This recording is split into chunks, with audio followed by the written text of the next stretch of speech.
Welcome to the TradeFit Podcast, hosted by Les Clark Jr. from LCS Plumbing and Scott Rutledge from SKB Construction. Let's get into today's episode.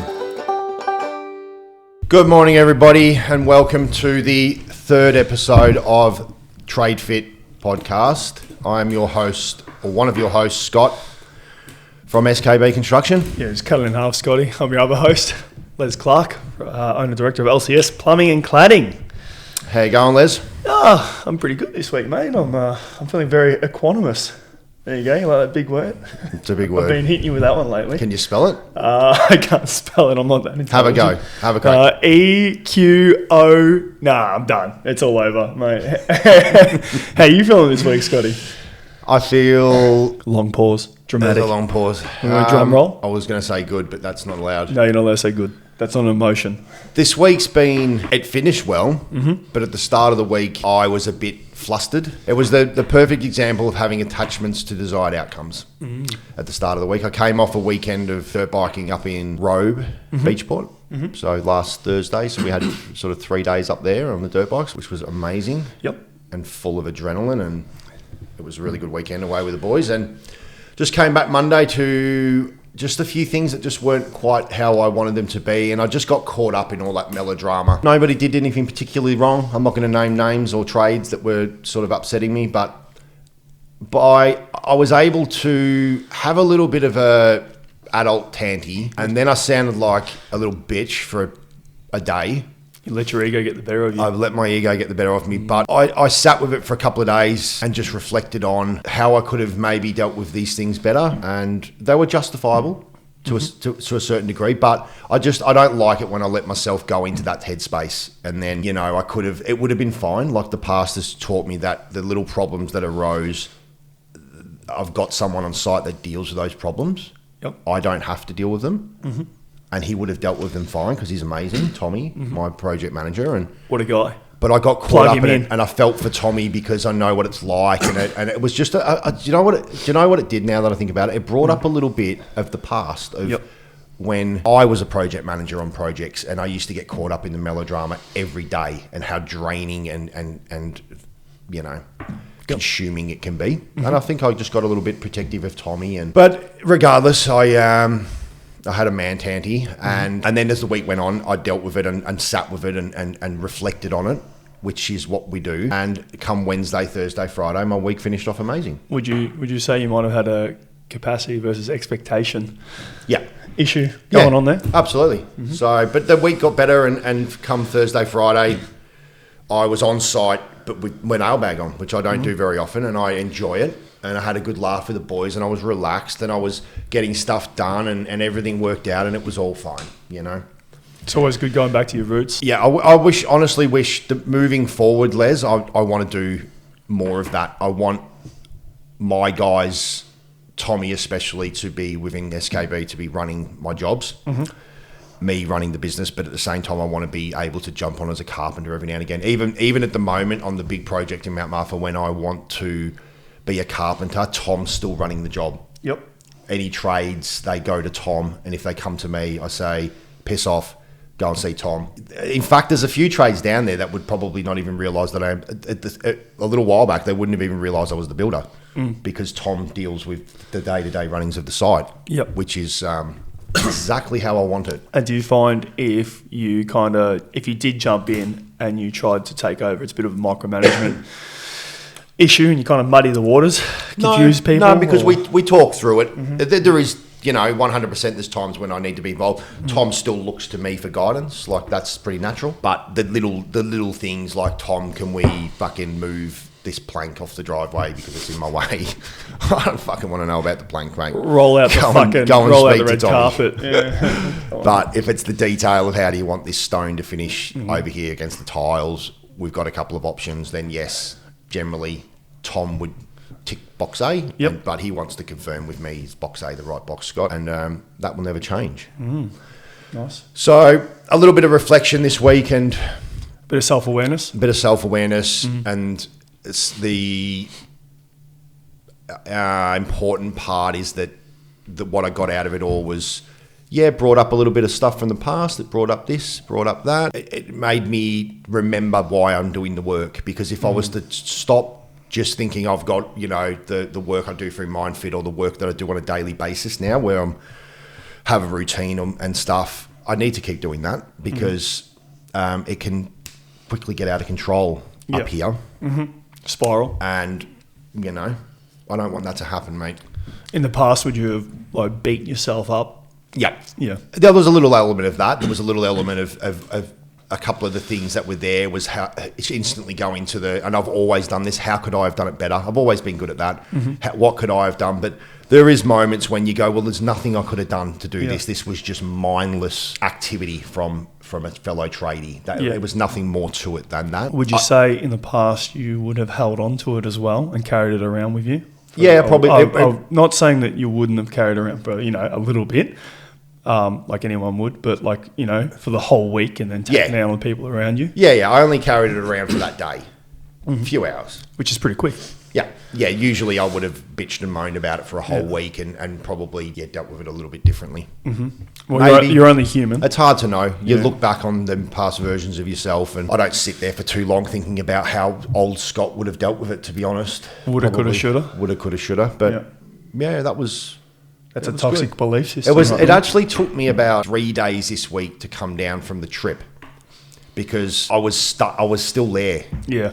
I was still there riding the whoops at Robe. Yep. So did you find you came back and you were kind of like, fuck. Yeah, there was a little element of, I just want to be on my dirt bike because it's so freeing. Yeah, fair enough. And the being caught in that adrenaline fueled dopamine with the boys, going hard, having a fucking really good time. And I really enjoy riding, obviously. And I enjoy getting better at riding, and Robe's one of them places that challenges me to go, to riding sand is something that I don't do regularly, but I do enjoy it and I want to get better at it. So there was a part of me that was through Monday, Tuesday, Wednesday, really wished I was still there. What would I have done differently? My head was where it was in the sand, and that's okay. That's okay. Be forgiving of yourself. In the future, I want to be able to do more of that stuff all the time, you know? So... Well, that's the end goal, isn't it? Yep. Bit of freedom. You take the risks to kind of put yourself ahead of the pack so that you can do those things. Absolutely. Right? Yep. That's a big goal for me moving forward with SKB is to set it up so I can do more spending time doing what I really, really am passionate about. Just take me with you, will you? Yeah. I mean, that's what just not motorbike riding. I don't like that. Some people are driven by the dollar and the money and everything else, and that's great. You've got to have money there to support the lifestyle, but there's definitely an element for me of just having that freedom of being present. Is it omnipresent? Omnipresent, like our fearless guru. And I'm definitely when I'm riding my bike and I'm away for them prolonged days, I'm definitely present in the moment. I'm really not. My head it tries to go to work. It tries to when my phone pings and there's an email. I'm getting. It tries to drag me in, but I am getting good at not doing that. You're almost in like a meditative state. Oh, I wouldn't go that deep. But No? I'm there to enjoy the time. And the friends that I was with, especially a couple of them, Dale from 4D Homes and Grover from Monteque, we all pull each other into that because they're builders as well. Yep. And we'll catch each other out, get off your fucking phone. We're good at it. We're getting really good at it of just being really present and work is still there on Monday. The problems, if there is problems, they'll still be there Monday and they'll be okay. They'll get fixed or sorted. Well, there's not much you can do whilst you're away, is there? Like honestly, like what are you going to do if your phone pings off? How are you going to be able to change that or address that? Well, you're not. No, you're not. And in fact, I did think about that. I'm actually really tempted to turn off my email notifications over weekends. There's real anxiety in that though.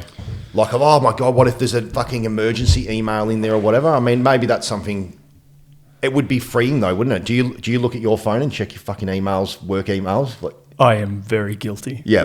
But wouldn't it be nice? None of them are like overly, like put it this way. Have you had emails this year on a weekend that have taken away, not fuck the whole weekend, but taken away a good few hours of your weekend from being present because you've read it or you've read it wrong. Most definitely. Yep. So there you go. There's so your answer. So I won't take phone calls from builders or text messages from clients or builders over the weekend, but I will still scour my emails. And yes, I have been very guilty of getting trapped in a negative spiral after reading a shonky email. And sometimes it might not even be that shonky. It's just because you're kind of it's the weekend, fuck you mode, but you're still checking your emails. So what are you doing? You're setting yourself up to react negatively, I suppose.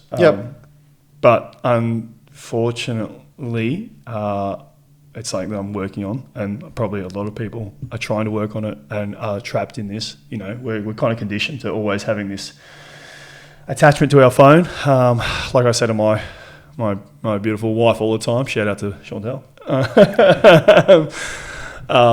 If I didn't have a business, I wouldn't have social media because I get trapped in it. Like it's just a thing. Like I'll just be scrolling mindlessly. But if I didn't have a business, I probably wouldn't touch my phone on the weekends. Yeah, it's a bit of a catch-22. But maybe that's just my excuse. But yeah, it's interesting. Like a lot of the time, like you could literally stop yourself from being upset by not checking these things. Yet you're hardwired, or you think you're hardwired to check these things, right? Like an email or your social media. If you turned your email notifications off for the weekend, next weekend, let's do it. We could try this, yeah. I mean, even of a night time. Yeah. I'll just block you as well. It'd take a week or two to get used to it. I know a few people, a few guys that I use as tradies, they do it. They actually have a second phone. I'd love to have a burner phone. That'd be great. I will say this, and this is just being truth, this is just factual. The couple of people that I know that do that are fucking disorganised. And they fuck me over on... So there's an element of, okay. Yeah, there's a byproduct. There's a fine line of being a disorganised bastard and letting people down and then just... So maybe the weekends is probably a good start to turn your notifications off and, not be distracted by work emails. Yeah, well, like it is hard though. Would you say that it's very challenging? I'm gonna give it a go. You're gonna give it a go. I know you did have an app timer going for your social media. Is that still rocking? Yeah, absolutely. Yeah, and you feel better for it? Still? Is it still working? Yeah, absolutely. Like I still mindlessly scroll through reels during the day. I have it set at the moment for 1 hour. And you feel like that's your good little hit. Yeah. While you're on the dunny, you're going to mindlessly scroll for 15 minutes, aren't you? I think that's just a pretty common thing that men do. Women do that? I don't know. I know.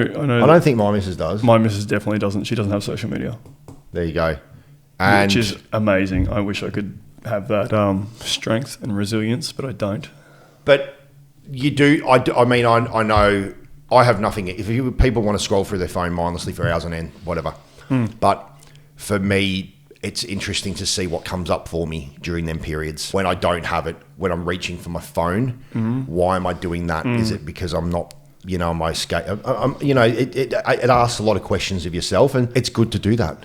Yeah, well, it's interesting how much time you kind of gain back, right? Like you're like, well, what would I have been doing in the past? Like if I didn't have this right now, what would I normally be doing without this? Yeah, well, if you got an uncomfortable feeling. You reach for your phone for a distraction, or for me, going in the cupboard. Do you go to the cupboard a lot? To eat all the time. Fuck, bro, I'm bad, man. Fucking so bad. My metabolism's still quite fast. You're a lot older than me. But I do it, even though I know. Dad bod. I've got a dad bod. No, it's good. It's a good dad bod. You got a good dad bod. I saw a fucking thing the other day of when Jim up the top. Never says no to a muffin below. That's me. Yeah, that's okay. But I know that I did it last night. I was again like, fucking hell, you're thinking about food again, mate. And I went and got a drink of water instead, because I know enough about health and fitness to know that generally, if you're feeling hungry, you're thirsty, and you can eliminate that need for sugar or whatever because you're thirsty, so your body's telling you otherwise. So I did that, and it worked, and then I went to bed. I thought, well, what's the point in smashing a fucking muesli bar right now when I'm about to go to bed, mate? Seriously. Pull your head in. I do. I am a sucker for a muesli bar. Well, they're basically like a chocolate bar, really, aren't You're they? stealing from the kids. But anyway, we've gone a bit sidetracked here. We have, yeah. So how I've talked about how your week was good. My week was really good. Obviously, we've touched on, like, you know, we've had a few issues in the background that we're working out, but a lot of them are coming to light and kind of working out. We've kind of put the correct steps in place. We had, I would call it like a closeout week. We closed out a few jobs, which clears your backlog and increases your cash flows. You obviously get the bill out. And frees you up, you know. It feels like you've got less kind of skeletons in the closet, you know what I mean? Like less clutter. Like it really alleviates a lot of stress. You know, you're like, whoa, fuck, I can move to the next one, you know. Yep. Which means, you know, getting deposits. So, you know, like, oh, we're about to start this job. I'm going to measure up. I get to send out, you know, invoices for deposits. I get to send out invoices for finishing jobs. And it's always nice and exciting starting new projects, you know what I mean? Like, sometimes if other jobs kind of drag on, you can kind of, like, you feel it. You feel like it's like dragging your ass end out. You're like, I've had enough of this one. I want to get the fuck out of here. But I think it's very important to maintain the quality control even when you've had enough of that, you know, of said project or whatever. Yep. You know, just go, fuck it, that'll do. I just get out of here. Yeah. Well, that never works. No, and it doesn't. And a lot of the time you're coming back with defects and, you know, you upsetting builders or clients. And as a business owner, that's my worst nightmare, is people being unhappy with your finished product. Well, you just got to end up finishing it. Yeah. Fixing it. Yeah. Well, and I don't like if you've got a terrible finished product, you know, it kind of sullies your relationship with, you know, these people that you've been dealing with throughout the entirety of the project. And also I feel like it can, like, hurt your name, you know what I mean? Like, it's like, oh, you know, fuck, LCS was grouse or SKB was grouse until it came time to finish, and then they just kind of, like, really let it just tick over and it just was not how it was at the start, you know. I don't think that's a good look. No. You just do it right the first time. And, correct. And it'll cost you It'll cost you anyway. Yes, most definitely. So no, and that's how you do burn relationships with builders. Correct. So anyway, yes, my week was really good, Scotty. Thank you for asking. Cool. Very, very courteous of you, Captain Redbeard. All right. Well, we said, because we just go into this and we're just winging it a bit, and we just said we might do a little bit of a get to know myself and Les. A little bit of from the start, where, you know, an intimate moment, and, you know, without being too, you know, getting into too much, too melodramatic. It gives the listeners a bit of an idea of who we are as people, and how we both came to the now. So, Les, you want to start? I'd love to start. Yeah. Well, where do you want? How far back do you want to go? Well, first I came out of my. Oh, sorry, no. Where were you born, and what year?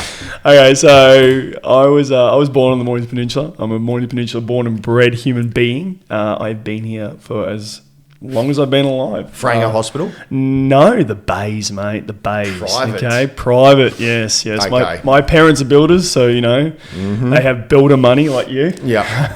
No, they didn't have builder money back Your in the day. mum was being fed Ferrero Rochers during labour. No. My parents worked their fucking asses off. We lived in a shed for like 4 years as a young kid. But no, so born and bred on the peninsula. I would call myself a thoroughbred tradesman, coming from a builder. You know, always been on site since I was literally born, which kind of sets you up, I feel, to be a good tradesman. I talk about this all the time with people, like, you know, when, you know, you pick kids up as apprentices or whatever, if they come from, you know, a builder or another tradesman, a lot of the time they're pretty decent, Scotty, I feel. Like, not too many guys, I find, have come from non-trades backgrounds and been as good as the guys that I've gotten from trades family backgrounds. That's just my personal experience. Yep. So anyway, I feel like I was destined to be a tradesman of some sort. I always thought I'd be an aeroplane pilot, but I'm too many beers short of a six pack, I think. So I couldn't have become that.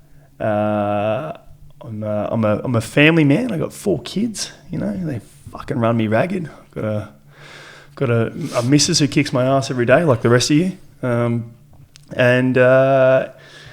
suppose I've been running LCS 8.5, 9 years almost. I think we're almost 9 years. You know, we didn't. It's not always been smooth sailing, but I feel like when we hit the block, we got contracted to the block. I got in touch with those boys over there, and that kind of exploded us and exploited our talents, and then we kind of just really started firing off from there in our high-end roofing and architectural cladding, and this is where we've landed. And obviously, prior to all of that, I was a bit of an athlete back in the day. I used to fight professionally, so I am not too bad at dealing with high stressful situations, because I feel like learning to deal with another human being that's trying to knock you the fuck out is as stressful as it gets, and it's just all about remaining calm under fire. And I did have over 20, 25 fights. I was an Australian champion and also a world champion. Most of my fights didn't even go the distance. What were you doing, knocking them out? Yeah. Nice. So out of 25 fights, I think only four of them went distance, and out of the 4 that went distance, I lost 3 of those and drew 1. So strike rate was pretty consistent. What was even knockout or lose? Look, you should always go for the kill. And that's still kind of the way I am in life too. It's just like you just go 100% at something and go balls to the wall. I feel like that's been a really strong tool or approach of mine. Anything you do, you should try and do it to your best, of your ability. 100% or nothing. I know our omnipresent guru might think of that a bit differently, but he's not here. But he's not here, so you get to listen to the 2 dregs. Shortfall coming off the backside of that, I founded LCS and after finishing my apprenticeship, obviously, and the rest is kind of history, and then it's just life evolving around that. When did you start your apprenticeship? I started my apprenticeship at 16 years old. Who with? Jacko, his name is Mark Williams. A roof plumber. He was a plumber, yeah. An all-rounder. He's actually the best fucking plumber I've ever seen. I still give him props to this day. He's and his name's Jacko. That's his nickname. Yeah, Jacko. Yeah. Was he one of your dad's mates? He was my dad's best mate. Yeah. Yeah, I think I met him. Did I meet him that day at your house? No. That was another fella. Yeah, that was another fella, Butch. But we just kind of they just grew apart, and the rest like everyone, not everyone always stays together. No, fuck no. But no. Things are always shifting and changing, or is it the law of nature? Everything is impermanent. Yep. Anyway, so I learnt everything from an incredibly good plumber, which set me up for success, and then obviously all the rest of it, like architectural cladding, architectural roofing, was kind of self-taught, self-managed, employed guys that kind of were better at it than I was, and then I learnt from them, or I touched out to other guys. There's one guy in particular that I always reach out to. We call him the Clad Father, Pete Camelana from Concept Cladding. He's fucking most knowledgeable guy you're ever gonna meet when it comes to architectural cladding. And luckily for me, he thinks I'm a stand-up guy, so I've got him fooled. And he likes to give me tips and help me out when I have questions for him. Yeah. But I suppose that what I love about that is that there is no ego there from someone who very well could have an ego, and I think that's grouse to see, and I think there needs to be more of that in the trade industry. He's always happy to help, because he just wants to see everyone do a good job. And it kind of, when you do that, you kind of level the playing field too, because everyone knows then what it takes to do a good job, and then everyone kind of gets to, well, I can't charge, undercharge people because I know how long it's going to fucking take me. I know how much work that's going to be required to pull something off like that. So I believe he's also at the same time inadvertently protecting the quality of the industry, right? Yeah. Yeah. In a roundabout way. Well, he's old school cladding guy. Yeah. Because, you know, yeah, he's much older than me. there's a lot of guys out there that'll do like a watered down version. Yeah. It is just screwing tin to a wall at the end of the day. Yeah, I'm sure. You know, it's pretty, It's something like that. Yeah. pretty fucking easy, isn't it, really? Just like cutting fucking wood. So, anyways, that's a bit of backstory on me. So, Nice. what about you, Scotty? Hit us up. Tell us all about how you grew that beautiful red beard, The red beard. I Captain. grew up, I was born in the UK. That's what's wrong with you. In a town called Fleetwood. And I was born in the year 1980, so that makes me 44 years old. You are fucking old. Old as fuck. And I lived in the UK until I was 12 when we moved here. Yep.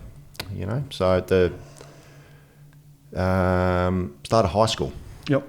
for me, and moved here. My dad had already been here before Yep. to the Mornington Peninsula. We moved straight to the Mornington Peninsula, Mount Martha.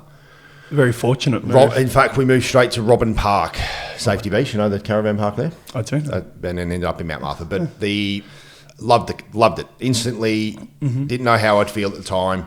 I was a Northern soccer playing kid, and then I moved here and fell in love with this country instantly. Loved it. God's country, mate. Yeah, and what a different place the Mornington Peninsula was back then as well. You know, what an amazing place, and still is. And then went to high school. Left high school young. I was year 9. Yep. Got expelled from high school. No. I was a bit of a troublemaker. No, and, yeah, not you. And Not because you. I struggled at the start. I really struggled in high school to fit into a group. And then when I found my group, it was the stoner skaters. Yep. Surfing became a huge part of my life during that period. Yep. And I found my group. It was just... it was the more rebellious group. But anyway, the school wasn't for me, Les. I left school and I started working with my dad as a bricklayer. My dad was a bricklayer at the time, who later on became a builder or a carpenter. And I left school, started bricklaying, realised quickly I didn't want to do that, and then started a carpentry apprenticeship and managed to... I did that with a guy called Andrew Pope. And we were... Andrew went to school with an architect called Jerry from Woolridge Architects, so we were at the very forefront of that architectural, which was really, really cool because we were building these amazingly big houses on golf courses, and did that, and then ended up. I'll fast forward a little bit to going to work with at the time who was the other apprentice, Peter Bartlett, who also had a very driven mindset of he was a builder very young. He was in his early 20s when Pete became a builder. Very business driven, and he wanted to also take over that architectural world. And you want to give him a plug? He's doing a pretty good job of that. Yeah, he does. That's all he does predominantly is big homes, and I worked with Pete since his inception, and I worked with him right the way up until my mid-30s. So I was really in that company, you know, until I wasn't, and then I left. But in between then and then, point A and B, I had a family. I bought a house, and I did all the usual stuff, and then I've got 3 children. I've got an 18-year-old daughter, Sienna, and she's just recently got her license, and she's growing up to be an amazing young lady. And I got my 2 boys, Kai and Billy. Kai being 10 and Billy being 12. And I travelled a lot in my 20s, Les. I did all sorts of amazing things. I moved back to the UK in my early 20s. Back to the UK? What a fuck up. Yeah, what a fuck up. And I lived over there, and then I travelled back and forth from the UK, Australia. I was very... still in love with the UK. Then my nan passed away. It's 7 or 8 years ago now, and I haven't been back since. The love is just not there like it used to be. So I had 3 kids all the way up to my mid-30s, and then I started SKB Construction maybe 8 years ago now, something like that. And so you've been running about the same time as me. I think you've been running a bit longer than that. No, I don't. I may even be a little bit less than you. You reckon less than me? Maybe. He's looking at him. He's crushing it. That beautiful. Yeah, I don't know about that. And then here I am now. Yeah. And talking on a Sunday. And a big part of, and I will delve more into this later on, a big part of although I've lived an amazing life, and I've done so much in my 44 years, but a big part of my life was addiction. from a very young age, alcohol and drugs, mainly the drugs, but they all come together. And 5 years ago for me, I put myself into a drug rehab a little bit over 5 years ago, and put everything down, cigarettes, drugs, alcohol. I just did the whole lot. And I spent about 4 months in a private rehab, and that was when the turning around of my life. But, you know, from the age of 16 to 38, 39, it was an amazing life, and I did the best I could with what I had, but I was very, very dependent on alcohol and drugs throughout the whole time. Very functioning addict. That's the word I would look at. Congratulations, first and foremost. That takes a lot of strength to put that out there, and then like even more strength just to keep fighting that battle every day, because I assume, well, I also had a bit of a problem, alcohol and drugs as well. Anyway, so I know that those battles are there every day. How long have you been going now? Exactly, fully sober. How many years is that? It's just a little over 5 years. That's pretty fucking incredible. And it's something I don't think about anymore. In fact, sometimes I look at that version of me and think it feels so like such a long time ago, but it was. And again, we'll probably delve into a bit more of this, because there's a lot of tradies out there that deal with substance abuse. And for me, it was ugly, and it was dark, and it was deep, and it was all these things. And it's almost unnatural to not, to at least not enjoy a beer. You know what I mean? Like how many people look at you when you tell them, like, I'm sorry, I don't, we don't say you're sorry, you just go, look, I don't drink. How many people go, we should catch up and have a beer? How many people say that to you? Yeah, that's still saying until they like know you, like I wouldn't have a beer with you anyway. But it's an amazing way to get to know someone, and a lot of people, have no dramas with doing that. But there's the handful of people that use it like I did as a suppressant for dealing with everything. Yeah, and that's a thing too, right? Like you don't cast judgment on people that do drink, and like I think just the other weekend I caught up with mates of family friends of mine. They've got kids, and we've got kids, obviously. And it hit late arvo, and they opened a bottle of wine, and they're like, my mate was like, "Do you mind?" I said, "Mate, go for it. Like you can go. Just because I don't drink doesn't mean that you have to sit here and be a sober, boring cunt like me. Like, it's fine. Go for it, right? Like, and there is no judgment. It just does not work with yourself, or it doesn't work with me either. And that's why I don't drink, or haven't for over a year and a couple of months now. But it's not, and this is the thing too, right? Like sobriety isn't for everyone, and it doesn't have to be for everyone, just like drinking doesn't have to be for everyone, does it? No. For me, I just can't do it. The problem is you do it too well. Simple decision. The problem is you do it too well.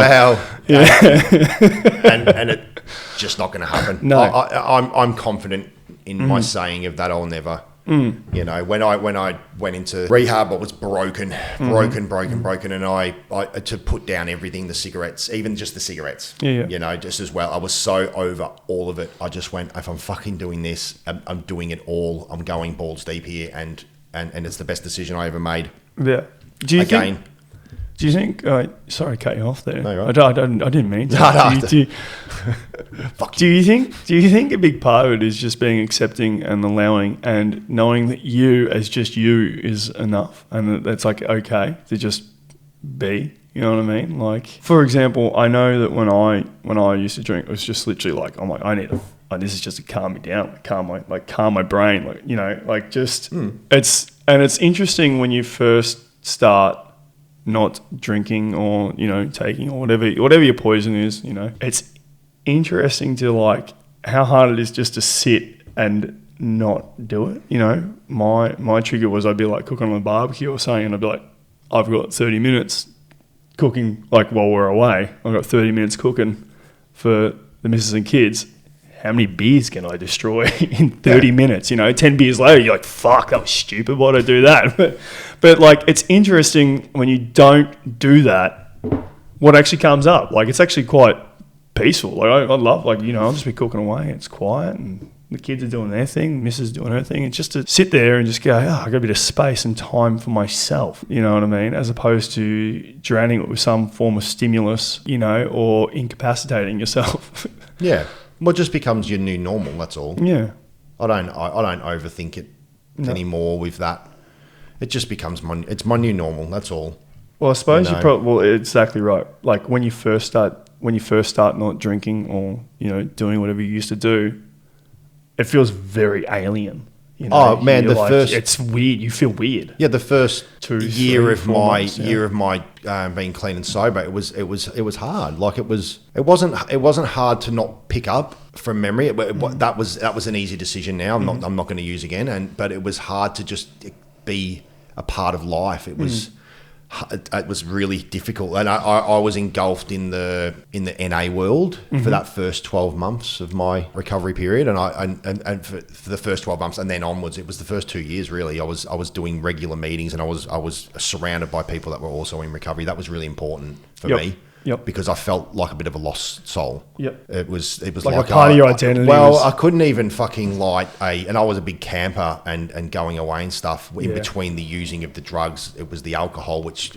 I could do that when I was camping and stuff. I couldn't even light a fire, Les. Yeah, well, of course, because you sit around, like how normal is it to like sit around a fire and have a beer? Dude, you know I literally just couldn't light a fire. I could be around one, but I couldn't physically light one and bring myself to just sit around a fire and... I still have a little bit of trouble with that, actually. I still don't quite feel as like connected with the fire. Fucking man shit. Bring out the beers, come on! Woo! But that will never change. Sorry, I got excited there. But I was 39 or 38 when I did all this. You're in your early 30s. I couldn't imagine. I'm only 32. I wasn't ready. I was going hard at your age. Very hard. Look, I think the fact that like I have 4 kids and I started a family really early kind of like forced this upon me. Not that it like forced it upon me, but it kind of came to it. I came to like a realization like what sort of example are you setting like for the these little peepers like around you, you know what I mean? I fucking love my kids, and I got sick of like, you know, spending like hungover days with them, you know, being short and shitty and whatnot. And it's like, why the fuck am I doing this? All these beautiful people in this world, and I want to be able to enjoy them at all times to my fullest capacity, right? I know. If I'm drinking, like I'm not at my fullest capacity, you know. When I drink, I for some reason I don't know why, but I get holes in my memory. So like I get like, you know, get little blackouts and whatnot here and there, depending on how much you've drunk. And then the next day, you know, being hungover just sucks. Like it sucks doing that without children. So with kids is hard, right? Yep. And there's so much more for me in my life on offer than feeling hungover or being pissed. I would prefer to be like in these things in my fullest capacity, enjoying this time, as opposed to looking back going, fuck, remember that big night we had? Like, I can't remember much about that, you know. And look, and that's just me. Like, I'm not saying that everyone has to be like that. You know? No, but like this is very important. I don't want people to feel like, you know, that like you and me are preaching like, oh, fucking full sobriety. Like, but it's that's the gifts of sobriety. That's the if there's people. Yeah, and that's the trade-off, right? Like, well, if people go, how do you do it? Because I get all the time with my close friends, like they're super proud of me. I know they are. I'm pretty. And the people that may be also dealing with a problem. How do you do it? I don't have the answers. I don't know how you do it, because for me, I had to go to rehab, and that's how I just kind of squashed it. But I can tell people the gifts of sobriety. I can say, well, if you can figure out how to stop doing it, sure, I can give you advice and stuff. But you've got to want to do it. That's the 100% the main thing. You've got to be at that point where you've got to want to do it. But the gifts of sobriety are waking up in the morning and not being hungover and fucked up. For me, it was I actually get to sleep, because I didn't sleep a lot. Now for me, I remind myself all the time that if there's an accident or something happens, I'm able to get in my car and go in and figure it out, or I'm always in that capacity to deal with a problem. Fullest ability. That is massively empowering for me. Yeah. And that would be a big thing to get through to another person. There's such empowerment in knowing that you can protect your family at any time because you're with it. Yeah, you're right there. Yep. That's huge, isn't it, really? I think being able to drive your child to hospital. Yeah. Yeah, just it's a simple thing, isn't it? But Yeah, I'm able massive. to do that because there's nothing going to stop me from being able to do it. If I'm fucked up on something or I'm pissed, would be probably more the point. I can't just jump in my car and drive to the hospital if you've had fucking 15 cans of wild turkey. Well, you could. Well, look, you could, but you'd be swerving all over the place. And then being hungover the next day, Yeah. I'm not always omnipresent for my children. Like No. there's times when they fucking annoy the shit out of me, and I need to not be there. And I still do my own thing, but at least they can rely on me. Yeah. Most definitely. I'm not going to sit around all day hungover eating KFC and watching fucking videos, but Feeling shit. I can be there. I can go and do stuff with them. Yeah. And the other one is my daughter just turned 18. My parents took a completely different approach. Not to say that they did it wrong. They were very anti-drugs and stuff, and it didn't work. My daughter, we're very open with her. She smoked pot and she's done all these, and I've been completely cool with it. I couldn't. I know that she'll be fine. On her 18, she barely drank, mate. She barely drinks, Les. She doesn't touch drugs. Yep. All her friends that were at the party at my house, they were all, I found out they're all sniffing ket in the toilet, which again, that's okay. They're 18. They're going to do that. They can do that. Yep. Good for them. My daughter wasn't involved Have a in any of that. blast. So Yeah. whatever me and Casey are doing now, because my wife's she doesn't drink a lot.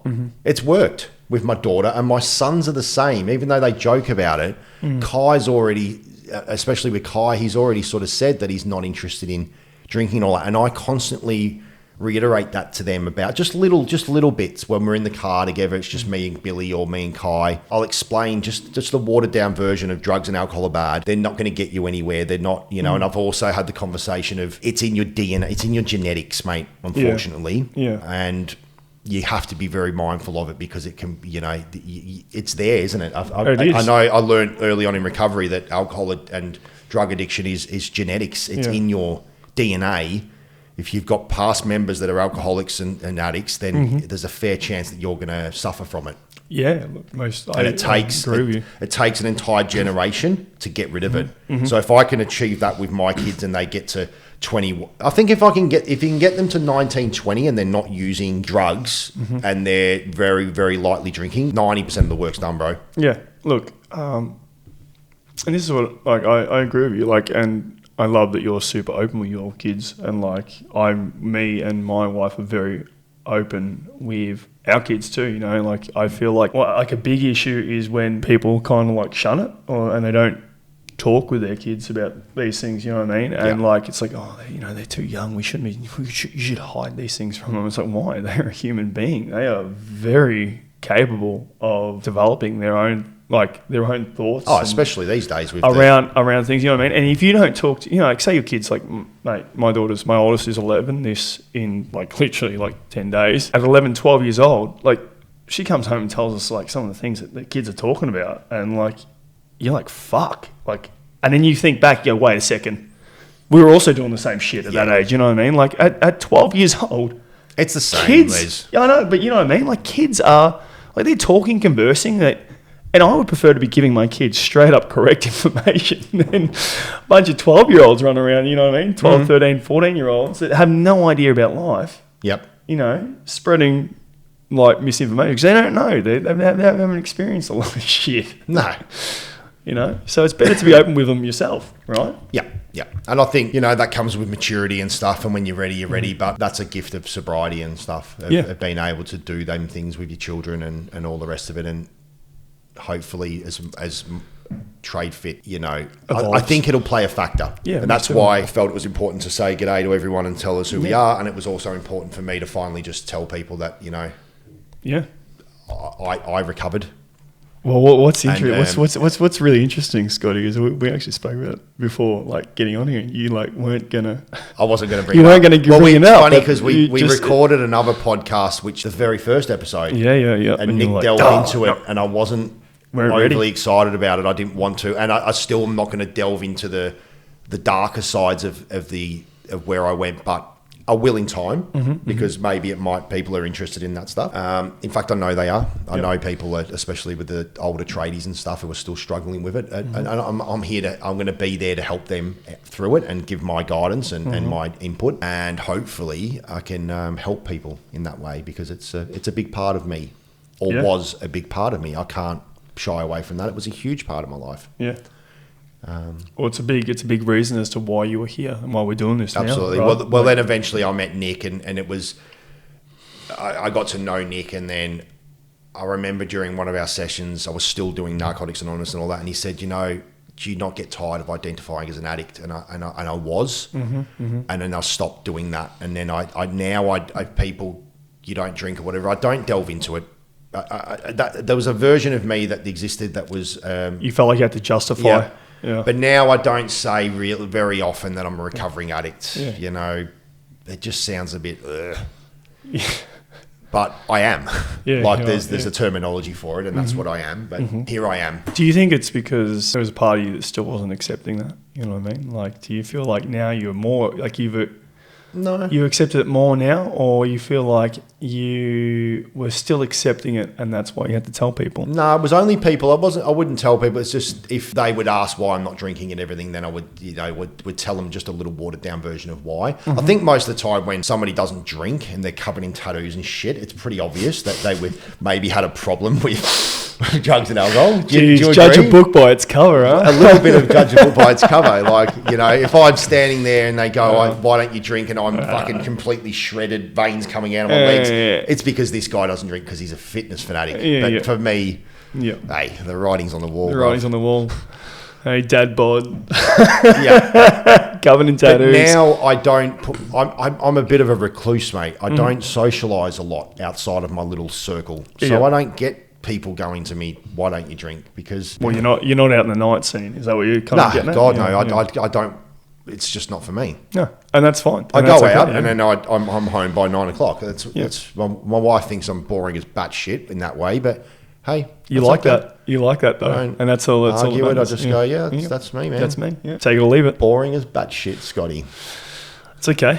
But, fucking how many people are going on a rope for 3 days riding through the sand dunes, you know what I mean? Like, in fact, that's the difference. The 12 guys I was with, they were all, omnipresent. I don't even know what that means, mate. They were present. They were present? Yeah, they were enjoying it. There was no pissheads there. They weren't getting wasted and then riding the next day. It was good. Really good. We've been rabbiting on for a while. Yeah, we've been rabbiting on 51 minutes in. But I think maybe people now have a little bit of an understanding. There's so much more to me and Les, obviously, but people have a little bit of an insight into how Don't want to bore people too much. Yeah, how we got to the now. Yep. Maybe we just end it there.